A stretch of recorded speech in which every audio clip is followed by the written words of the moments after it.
2019, ele gerou muita expectativa, porque com a troca de governo, com toda essa discussão sobre conteúdos que poderiam ou não ser abordados na prova, sobre um possível viés ideológico na prova do Enem, eu diria que o Enem, pelo menos na minha opinião, ele veio melhor do que eu esperava. Muito diferente de dizer que a prova foi perfeita. Claro. Mas determinados conteúdos eu tinha receio de que eles pudessem não aparecer, acabaram aparecendo. A discussão foi muito semelhante à de anos anteriores. O tema de redação para mim não foi perfeito, mas discutir sobre acesso ao cinema foi algo interessante. Foi. Para 2020 eu continuo me preocupando com o Enem, mas eu tenho uma preocupação mais específica ainda, que é essa introdução do Enem digital, né? Que a gente ainda não sabe como vai ser. A gente sabe que vai ter esse Enem digital para um número específico de estudantes que vão poder fazer a prova. E eu já começo a pensar, mesmo sabendo que a gente está no início do ano ainda, que muita coisa vai ser anunciada, em como vai ser esse perfil. E, de novo, eu volto a me preocupar um pouco com as questões relativas à inclusão digital no Brasil. Né? Como é que você pode ter um Enem digital se você tem grande parte das pessoas que ainda não tem um acesso pleno às tecnologias? Porque uma coisa é falar assim, a população brasileira tem acesso à internet.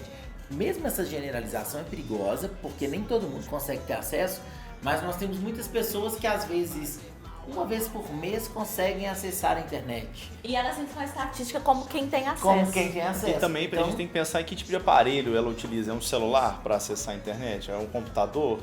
Então, assim, em qual velocidade chega esse sinal, se existe, né? Então... E será que a pessoa que tem acesso à tecnologia diariamente, como a maior parte dos alunos que a gente tem, né?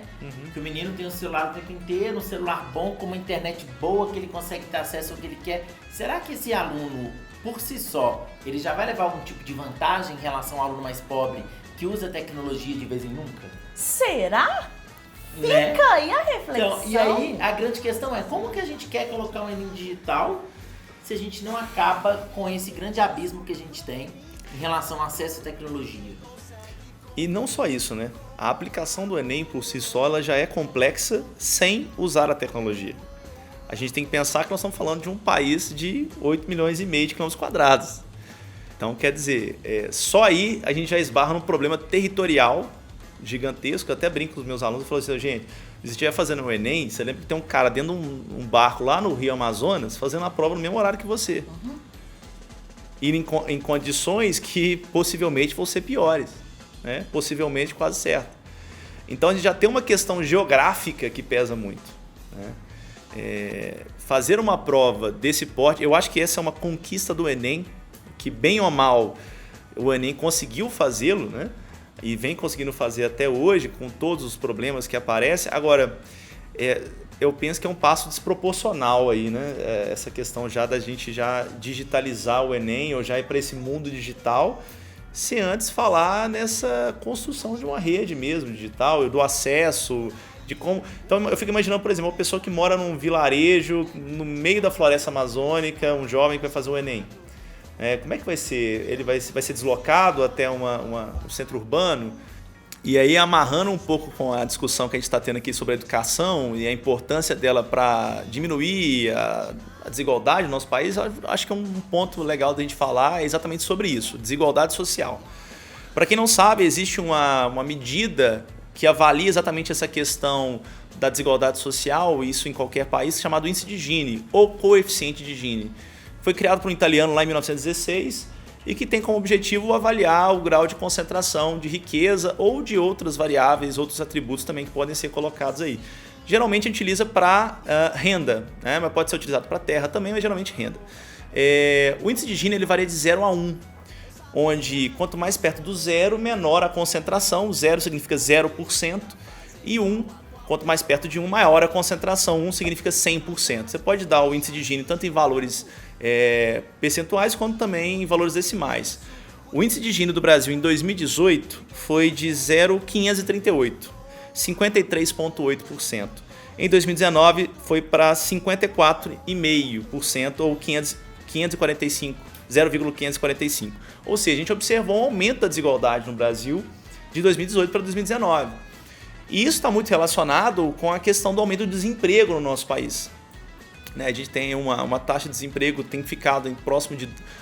na verdade, não a taxa, mas em números absolutos, em torno de 12 milhões e meio de brasileiros estão desempregados. Sem contar que a gente poderia falar dos desalentados, que são aqueles que desistiram de procurar emprego, que aí a situação fica mais grave ainda, a gente fala para quase 30% da população que ou está desempregado ou está dentro dos desalentados. Então, assim, eu queria trazer para vocês essa questão da desigualdade, né? O que esperar da desigualdade para 2020? Como é que vai ser isso? O que vocês acham? Eu acredito que a desigualdade social tende a aumentar.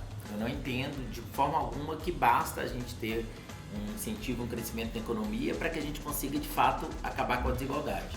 Seria importante que a gente tivesse maior investimento em políticas sociais, coisa que no Brasil a gente tem tido, inclusive, muito pelo contrário. A gente está tendo uma redução de determinadas políticas. Mantendo dessa forma, eu acredito sim que a economia ela tende a crescer, porque já tem um certo tempo que a gente tem passado por estagnação, por problemas econômicos, mas como a gente não tem políticas sociais eficientes, eu acredito que a economia vai voltar a gerar sim, mas obviamente para as grandes empresas. As grandes empresas contratando pessoas em situações precárias, indivíduos terceirizados, ganhando salários infinitamente menores, com relações de trabalho muito menos estáveis, passando por várias questões nesse sentido. Penso de que essa questão da desigualdade, a concentração de renda, né? Assim, os dados que o Léo trouxe se referem ao relatório de desenvolvimento humano da ONU, que foi divulgado no dia 9 de dezembro, último, né, de 2019. Quando a gente fala em tributar a renda, gente, nós estamos falando em tributar a renda do 1% mais rico. E aí você deve estar, quem está ouvindo a gente, assistindo, pensando, será que estou nesse 1% mais rico? Gente, 1% mais rico? É que eu tô só aqui pensando que o nosso ouvinte deve estar pensando assim, mas 1% mais rico? Isso aí são dezenas de pessoas. Isso é pouco. Isso aí dá... Isso aí não é nada. Ô, galera, e se a gente pensar que o 1% mais rico detém 1/3 da riqueza do país? Não interessa se são dezenas de pessoas. A gente está falando de uma galera que concentra quase 1/3 da riqueza que o país tem. 1% detém 30% da riqueza. Isso é aviltante. Para a gente não pensar só em quem detém riqueza, teve um dado da Oxfam, né, de 2018, que falava que os 6 maiores milionários do Brasil tinham uma renda proporcional a mais de 50% da população brasileira.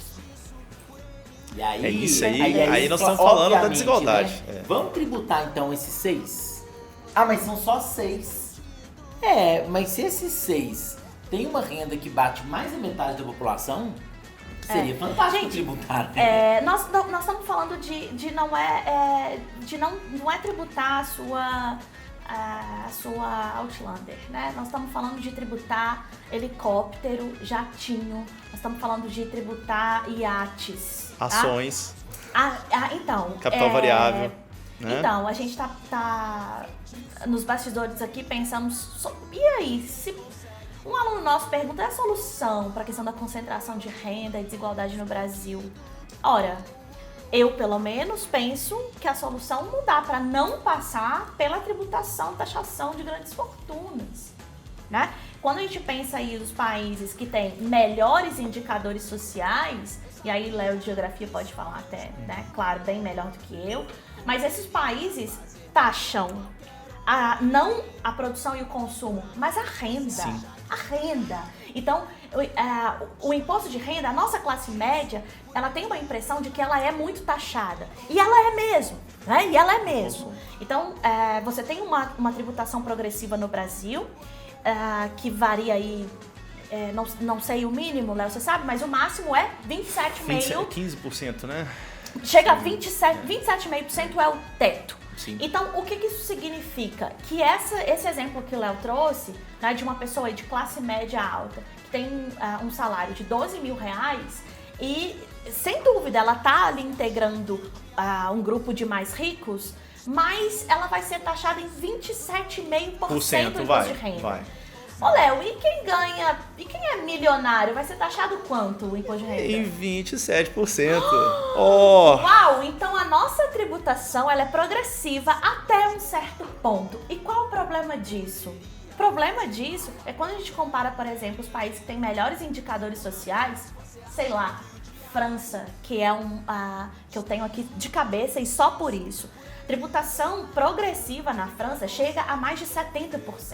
Sim. Então significa que um cara, você que tem um salário de 12 mil reais e tá encaixado ali numa classe média alta, e um milionário, vocês não vão pagar 27,5% sobre o imposto de renda como acontece no Brasil.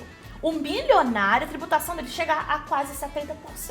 Gente, então tá. Esse foi o nosso episódio de hoje. Quero agradecer muito, muito, muito a presença da Isadora. Obrigado, viu, Isadora? Obrigada a vocês. Isa. O Léo, eu não agradeço mais, porque eu sei que você vai estar aqui sempre com a gente. Tamo junto. Estamos sempre Valeu. muito felizes. Valeu demais, meu querido. Isa, brigadão.